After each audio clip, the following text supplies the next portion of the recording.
We're joined in the media center by top qualifier for Top Fuel. You ran a 3.701 second pass at 319.07 miles per hour. It's your first #1 qualifier of the season, second here in Epping, and 45th of your career. What gave you the edge in that last run there?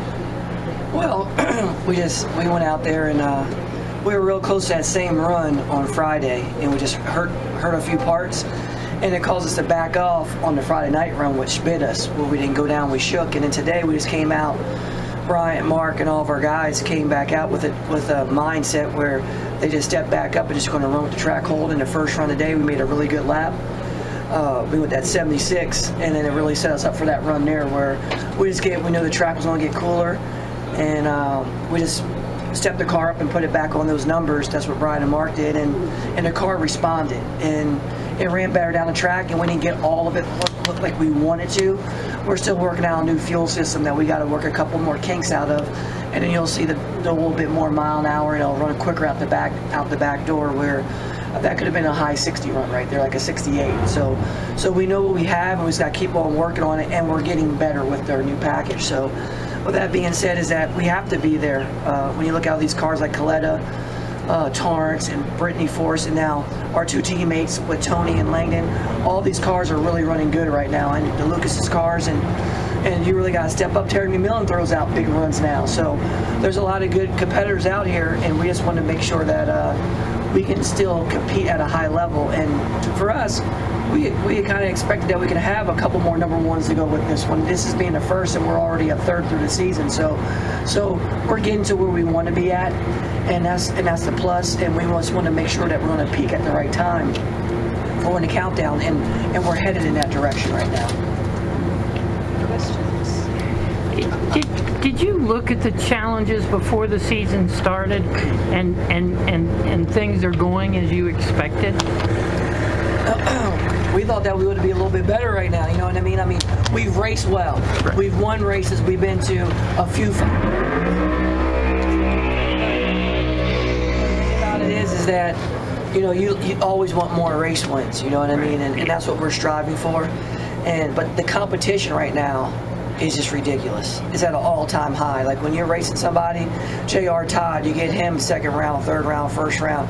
I mean, their car is capable of winning races every weekend. Dougie's car's been on fire. Brittany's car with Alan Johnson, with Brian Tunin, all those guys over there, they're doing an exceptional job. I mean, there's so many great teams, not good teams, great teams that can come out here week in and week out and set world records like they did last weekend. And we're competing against that, and you don't know who's going to do it. So there's never was any give-me's, but the competition has raised the bar each and every year. People are not talking about, oh yeah, I like to win a championship.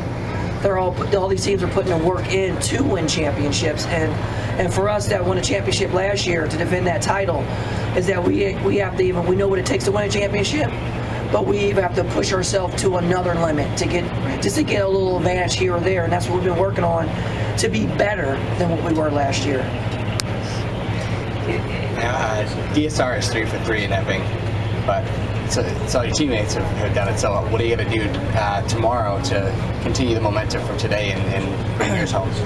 Well, the key element is not to get ahead of yourself. That's something that you could do real easy in this sport, and this sport is so humbling where we're #1 right now.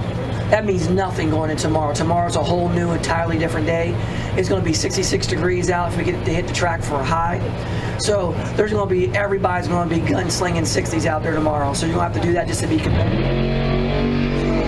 So when you go out here tomorrow to race, is that you got to give it your all each and every round, and hopefully you have enough to advance from the first round. And then once you get past that round, you got enough to get past that second round. So it just escalates every round that you go through on how tough and difficult it's going to be. So that's our game plan right now, is to take it one round at a time, and we got to give it everything we got each round.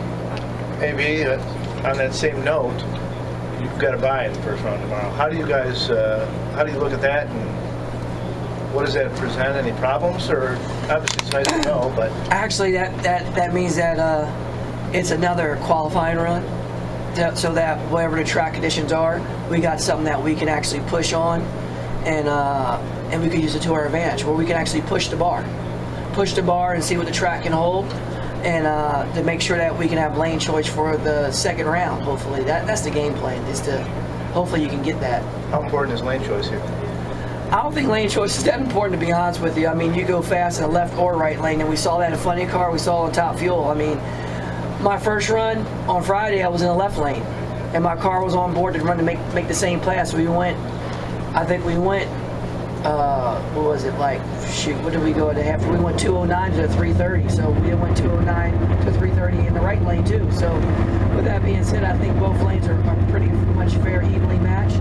The track is all concrete, which is a great surface here, and it's sea level, so you can make good power here. So I think this track doesn't really make a difference what lane you have, but it's always good to have it for if something does happen different, you can pick the lane of favor.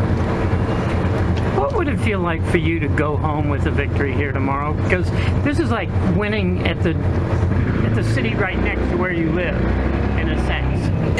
It'll be huge. It'll be huge.